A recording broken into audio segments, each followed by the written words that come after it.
King রাজবংশের উত্থান। King রাজবংশের উত্থান চীনের ইতিহাসে এক গুরুত্বপূর্ণ এবং দীর্ঘকালীন অধ্যায় ছিল, যা 1644 সালে মাঞ্চু জাতির দ্বারা প্রতিষ্ঠিত হয়। কিং রাজবংশ ছিল চীনের শেষ রাজবংশ এবং এটি মিং রাজবংশের পতনের পর প্রতিষ্ঠিত হয়েছিল। এই রাজবংশের উত্থান ছিল একাধিক রাজনৈতিক, সামরিক এবং সামাজিক কারণে সৃষ্ট একটি জটিল প্রক্রিয়া। মিং রাজবংশের দুর্বলতা। মিং রাজবংশ 1368 থেকে 1644 সাল পর্যন্ত চীনে প্রায় 300 বছর শাসন করেছিল। তবে 1630 থেকে রাজবংশটি দুর্বল হয়ে পড়ে। এর প্রধান কারণ ছিল দুর্নীতি এবং প্রশাসনিক অদক্ষতা, আভ্যন্তরীণ বিদ্রোহ, মিং রাজবংশের সামরিক দুর্বলতা। মাঞ্চু জাতির উত্থান। মাঞ্চু জাতি ছিল চীনের উত্তর পূর্ব অঞ্চলের একটি নোমেডিক জাতি, যারা পূর্বে জিন রাজবংশ প্রতিষ্ঠা করেছিল। নূর হাচি ছিলেন এই জাতির নেতা। তিনি জিন রাজবংশ প্রতিষ্ঠা করেছিলেন এবং তার ছেলে হং তাইজি পরবর্তীতে চীন আক্রমণ করার পরিকল্পনা করেন। কিং রাজবংশের প্রতিষ্ঠা। 1644 সালে মাঞ্চু সেনারা বেইজিং দখল করে এবং সুংজি সম্রাট কিং রাজবংশ প্রতিষ্ঠা করেন। সুংজি সম্রাট মিং রাজবংশের শেষ সম্রাটের জায়গায় বসেন এবং মিং সাম্রাজ্যের অবশিষ্টাংশকে সঙ্গী করে নতুন রাজবংশের সূচনা করেন। কিং রাজবংশের উত্থানে প্রধান ভূমিকা ছিল মাঞ্চু সেনাবাহিনীর। মাঞ্চুদের শক্তিশালী সেনাবাহিনী ছিল, যারা তাদের অভিযান ও শাসন প্রতিষ্ঠার জন্য গুরুত্বপূর্ণ ভূমিকা পালন করে। বিশেষত কানশি এবং চিয়ানলং সম্রাটের সময়ে সেনাবাহিনীর শক্তি ব্যাপকভাবে বৃদ্ধি পায়। কিং রাজবংশের সময় মানুষের জীবনযাত্রা। চীনের ইতিহাসে একটি গুরুত্বপূর্ণ সময় ছিল কিং রাজবংশের শাসনামল, যখন রাজ্যের শাসন, সংস্কৃতি, সমাজ এবং অর্থনীতি ব্যাপকভাবে পরিবর্তিত হয়েছিল। কিং রাজবংশ 1644 থেকে 1912 পর্যন্ত শাসন করে। এই সময়কালটি বেশ দীর্ঘ ছিল, ফলে বিভিন্ন দিক থেকে মানুষের জীবনযাত্রা পরিবর্তিত হয়েছে। সামাজিক শ্রেণী এবং গঠন। কিং রাজবংশের সময়ে চীনের সামাজিক শ্রেণী বিভাগ বেশ স্পষ্ট ছিল। সমাজে বিভিন্ন স্তরের মানুষ বসবাস করত এবং তাদের মধ্যে পার্থক্য ছিল জীবনযাত্রা, অর্থনীতি এবং সুযোগ সুবিধার মধ্যে। সামাজিক শ্রেণীগুলোর মধ্যে ছিল শাসক শ্রেণী, বুর্জোয়া ও জমিদার, কৃষক শ্রেণী এবং শ্রমিক শ্রেণী। অর্থনীতি ও জীবনযাত্রার উন্নতি। কিং রাজবংশের শাসনের প্রথম দিকে অর্থনীতি তুলনামূলকভাবে স্থিতিশীল ছিল এবং মানুষের জীবনযাত্রা উন্নত ছিল। তবে পরে কিছু কঠিন সময়ের মধ্যে অর্থনৈতিক দুরবস্থা এবং দুর্নীতি মানুষের জীবনযাত্রাকে প্রভাবিত করেছিল। শিক্ষা ও সংস্কৃতি।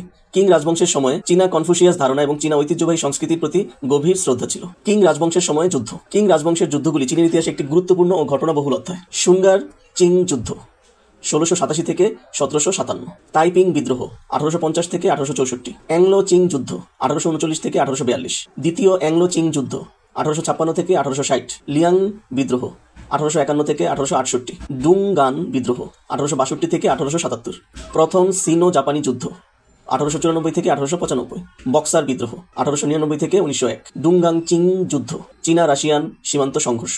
কিং রাজবংশের পতনের কারণ। কিং রাজবংশের পতন চীনের ইতিহাসে একটি গুরুত্বপূর্ণ অধ্যায়। 1644 সালে শুরু হয় রাজবংশ 1912 সালে চীনের প্রথম গণতান্ত্রিক প্রজাতন্ত্র প্রতিষ্ঠার মাধ্যমে পতিত হয়। এই পতনের কারণগুলো ছিল বহুমাত্রিক এবং গভীর। নিম্নে অর্থনৈতিক দুরবস্থা, সামরিক দুর্বলতা, প্রযুক্তির দিক থেকে পিছিয়ে থাকা, বিদেশি আগ্রাসন, অভ্যন্তরীণ বিদ্রোহ, প্রশাসনিক দুর্নীতি এবং অপচয়, ক্ষমতার কেন্দ্রীকরণ, মাঞ্চু ও হান উত্তেজনা, সামাজিক অস্থিরতা, তাইপিং বিদ্রোহ, বক্সার বিদ্রোহ, ক্ষুধা ও দারিদ্র্য, অপর্যাপ্ত সংস্কার প্রচেষ্টা, বৈজ্ঞানিক এবং প্রযুক্তিগত পিছিয়ে পড়া, পশ্চিমা প্রভাবের অভাব, শিক্ষা ব্যবস্থার সীমাবদ্ধতা। 8. বিদেশি শক্তির উত্থান। ইউরোপীয় উপনিবেশবাদ, জাপানের উত্থান, জাতীয়তাবাদী আন্দোলনের উত্থান। কিং রাজবংশ ছিল চীনের ইতিহাসের শেষ সাম্রাজ্যিক রাজবংশ, যা 1644 থেকে 1912 পর্যন্ত শাসন করে এবং এর শাসনকালে দেশের অর্থনৈতিক, সাংস্কৃতিক, বিজ্ঞান এবং সামরিক শক্তি অনেক সমৃদ্ধি লাভ করেছিল। তবে এই রাজবংশ শেষ পর্যন্ত অভ্যন্তরীণ বিপ্লব এবং বহির্গত শক্তির আক্রমণের ফলে পতিত হয়। কিং রাজবংশের উত্থান। মাঞ্চু সেনারা মিং রাজবংশের পতনের পর চীন দখল করে। মাঞ্চুরা চীনে শাসন করতে শুরু করে এবং তাদের রাজবংশের নামকরণ করা হয় কিং, যা উজ্জ্বল বা বিশাল অর্থে ব্যবহৃত। লিউ শিচেন এর নেতৃত্বে মিং রাজবংশের পতন ঘটে। কিং রাজবংশের প্রধান শাসকরা। সুংচুং 1644 থেকে 1661 পর্যন্ত শাসন করেন। তিনি ছিলেন প্রথম রাজা যিনি কিং রাজবংশের প্রতিষ্ঠাতা। কানশি 1661 থেকে 1722 পর্যন্ত শাসন করেন। তিনি বিশ্বের সবচেয়ে দীর্ঘকাল শাসনকারী সম্রাটদের মধ্যে একজন। তার শাসনামলে চীন ছিল রাজনৈতিক স্থিতিশীলতা এবং সাংস্কৃতিক সমৃদ্ধির দিকে। ইয়ংজেং 1722 থেকে 1735 পর্যন্ত। তার শাসনকাল ছিল একনায়কতান্ত্রিক শাসন ব্যবস্থার প্রতিষ্ঠা। চিয়ানলং 1735 থেকে 1776 পর্যন্ত তিনি শাসন করেন। তিনি কিং রাজবংশের সবচেয়ে শক্তিশালী এবং সমৃদ্ধ শাসক ছিলেন। তার শাসনামলে চীন বৃহত্তম ভূখণ্ডে পরিণত হয়। কিং রাজবংশের গুরুত্ব। আর্থিক ও অর্থনৈতিক উন্নয়ন।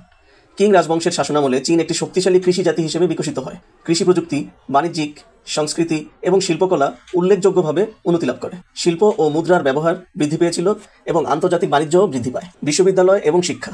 কিং রাজবংশ শিক্ষা এবং সংস্কৃতির জন্য গুরুত্বপূর্ণ ছিল। বইপত্র এবং বিদ্বানদের সভা অনেক সমৃদ্ধ হয়েছিল। কনফুসিয়াস এর আদর্শ অনুসরণ করে শিক্ষা ব্যবস্থা সংগঠিত ছিল। অর্থনৈতিক সমৃদ্ধি। এই রাজবংশের শাসনকালে শিল্প, চাষাবাদ এবং বাণিজ্য বৃদ্ধি পায়। বিশেষ করে ঐতিহ্যবাহী সিল্ক, চা এবং পটারি সহ অন্যান্য চীনা পণ্য বিশ্বব্যাপী জনপ্রিয় হয়ে ওঠে। সামরিক শক্তি এবং সম্প্রসারণ। কিং রাজবংশের সামরিক বাহিনী শক্তিশালী ছিল এবং পশ্চিমে শেনকিয়াং, উত্তরে মঙ্গোলিয়া এবং দক্ষিণে তিব্বত পর্যন্ত বিস্তৃত হয়েছিল। ইংল্যান্ড, ফ্রান্স, আমেরিকা সহ পশ্চিমা দেশগুলি চীনের বাণিজ্য এবং অর্থনৈতিক শক্তি বৃদ্ধিতে আগ্রহী ছিল, যা চীনের জন্য গুরুত্বপূর্ণ বাণিজ্য সম্পর্ক স্থাপন করেছিল। কিং রাজবংশের পতন। কিং রাজবংশের পতনের পেছনে বেশ কিছু কারণ ছিল। আন্তর্জাতিক চাপ, অভ্যন্তরীণ বিদ্রোহ, রাজনৈতিক অস্থিতিশীলতা এবং জাতীয় দুরবস্থা এগুলি ছিল প্রধান কারণ।